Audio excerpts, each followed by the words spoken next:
Assalamualaikum warahmatullahi wabarakatuh.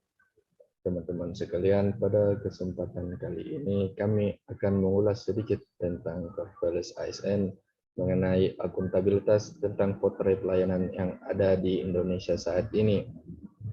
Mungkin pertama-tama, mungkin Saudari Iza Zahra bisa memberikan pandangannya terkait potret layanan publik yang ada di Indonesia saat ini.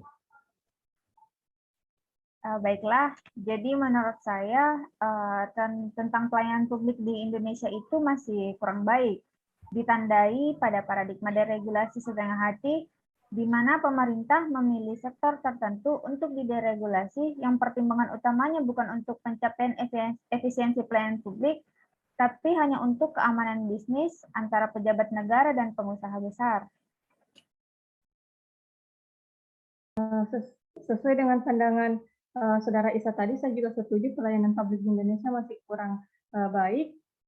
Menurut saya sebagai pengguna layanan pelayanan publik di Indonesia masih menggunakan waktu yang cukup lambat dan biaya yang tinggi dalam pelayanannya. Saya sepertinya secara pribadi setuju dengan tentang yang ada di Indonesia ini, tentang layanan publik yang ada di Indonesia masih kurang baik. Jika kita melihat dari sisi pola penyelenggaranya, pelayanan publik di Indonesia ini masih memiliki berbagai kelemahan seperti kurang responsif, kurang informatif, kurang akses, kurang koordinasi, birokratis, kurang mau mendengar keluhan saran aspirasi masyarakat, dan inefisiensi. Mungkin dalam menghadapi tantangan potret layanan yang ada di Indonesia saat ini, mungkin Kak Restu bisa sebagai ASN memberikan strateginya dalam menghadapi hambatan yang ada saat ini. Baik, terima kasih. Sebagai seorang ASN, sesuai dengan hambatan tadi beberapa yang telah dijelaskan, sebagai seorang ASN kita perlu yang pertama menimbulkan mental melayani sesuai dengan employer branding dari ASN sendiri, bangga melayani bangsa. Selain itu kita perlu mengutamakan kepentingan publik. Tidak hanya itu, kita juga harus menanamkan nilai-nilai bela negara sebagai ASN dan berdasarkan konsensus wawasan kebangsaan yang 4 pilar itu, Pancasila, Undang-Undang Dasar, NKRI, dan Bhinneka Tunggal Ika dalam memberikan pelayanan. Jadi sedikit tambahan dari saya, dalam menghadapi tantangan layanan publik yang perlu diketahui itu karakteristik pemerintahan yang baik. Nah, menurut saya pemerintahan yang baik itu terdiri dari partisipasi, di mana semua orang harus diberi kesempatan yang sama untuk mengemukakan pendapatnya. Selanjutnya, hukum harus adil dan ditegakkan tanpa pandang bulu, dan yang terakhir itu harus transparan. Maksudnya di sini pelayanan publik itu keterbukaannya harus dibangun di atas aliran informasi yang bebas.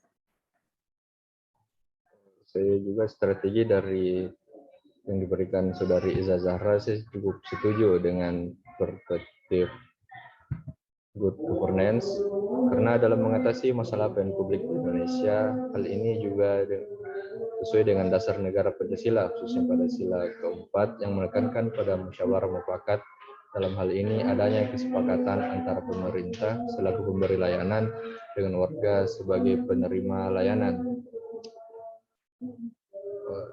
Jika kita melihat model pemberian pelayanan yang ada di Indonesia, yang saya ketahui ada 2 model yang dapat kita terapkan, yaitu yang pertama model M-Government dan yang kedua model KIC.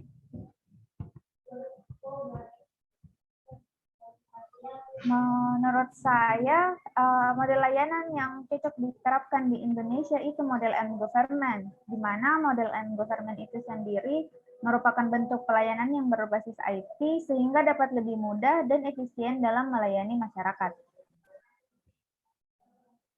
Maaf sebelumnya, tetapi menurut saya jika menggunakan M-Government, di mana kita ketahui warga negara Indonesia itu masih kurang pengetahuan mengenai IT.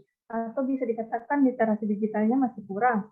Nah, menurut saya sendiri, model yang cocok untuk dilakukan di Indonesia yaitu model KYC, di mana model ini berarti pemerintah harus mengetahui pelaksanaannya di mana, pelaksanaannya ditujukan untuk siapa, warga negaranya ada di lingkungannya atau tidak, dan barang atau jasa apa yang akan digunakan. Mungkin itu saja.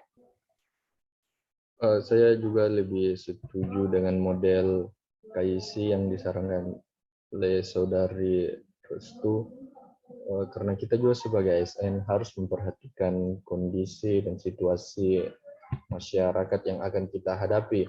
Mungkin dengan penerapan model KYC diharapkan kendala yang selama ini menghambat efektivitas pelaksanaan pelayanan publik dapat diatasi, sehingga pelaksanaan pelayanan publik dapat ditingkatkan efektivitasnya.